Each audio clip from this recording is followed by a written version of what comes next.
మీరు placenta previa లేదా placenta ఎక్రీటా అనే వర్డ్స్ వినుంటారు. ఇది వెరీ హై రిస్క్ ప్రెగ్నెన్సీ కిందకు వస్తుంది. సో ఎవరికైతే ప్లజెంటా ప్రీవియా కానీ ఎక్రీటా కానీ పర్క్రీటా కానీ ఉంటుందో అలాంటి వాళ్ళకి ఎందుకు ఈ సిచ్యువేషన్ వస్తుంది అని అంటే, ప్రీవియస్గా ఆపరేషన్స్ అయిన తర్వాత మనం ఒక ప్రెగ్నెన్సీకి ఇంకో ప్రెగ్నెన్సీకి ఎక్కువ గ్యాప్ ఇవ్వకపోవడం వల్ల మనకి ఈ ప్లజెంటా ప్రీవియా కానీ ఎక్రీటా కానీ వచ్చే ఛాన్సెస్ ఉంటాయి. మనం ఎప్పుడూ కూడా ఇలాంటి ప్రెగ్నెన్సీస్ని ఒక హై రిస్క్ ప్రెగ్నెన్సీ లాగా కన్సిడర్ చేసి ఒక సీనియర్ మోస్ట్ ఆబ్స్టేషన్ దగ్గరికి వెళ్ళి చూయించుకోవాల్సిన అవసరం ఉంటుంది. ఎందుకు అంటే ఇలాంటి ప్రెగ్నెన్సీస్ మనకి 9th మంత్ వరకు కంటిన్యూ అవ్వచ్చు, అవ్వకపోవచ్చు, 7th మంత్లోనే డెలివరీ అయిపోవచ్చు.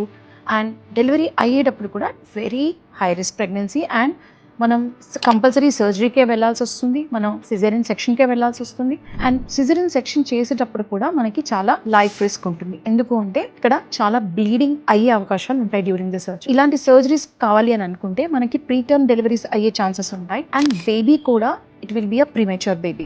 సో మనకి అన్ని సెటప్ ఉన్న హాస్పిటల్లో మనం చేయించుకోవాలి. Especially high risk pregnancy manage చేసే దగ్గర NICU మేనేజ్మెంట్ ఉండాలి, గినకాలజిస్ట్ ఉండాలి, ఒక సినిమోస్ గైనకాలజిస్ట్ ఉండాలి. సో ఇలా అందరూ ఉన్న చోటే ఇలాంటి ప్రెగ్నెన్సీస్ ని మేనేజ్ చేయగలుగుతాం. ప్లాజెంటా ప్రీవియా ఉన్న వాళ్ళు చాలా మంది చాలా మట్టికి వాళ్ళకున్న డౌట్స్ ఏంటి అని అంటే, ఇలాంటి ప్రెగ్నెన్సీ వచ్చినప్పుడు మాకేమైనా లైఫ్ రిస్క్ ఉంటుందా, లేకపోతే బేబీకి ఏమైనా రిస్క్ ఉంటుందా?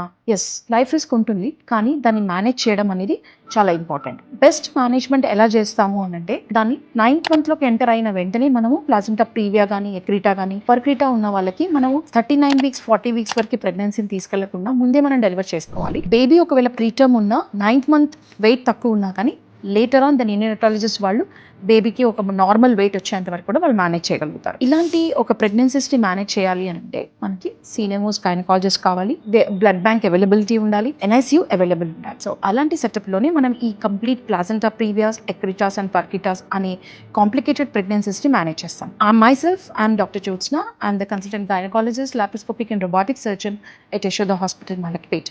ఇలాంటి ప్రాబ్లం ఉంటే గిన మీరు యశోద హాస్పిటల్ మలక్పేట్లో నన్ను కన్సల్ట్ అవ్వచ్చు. Thank you.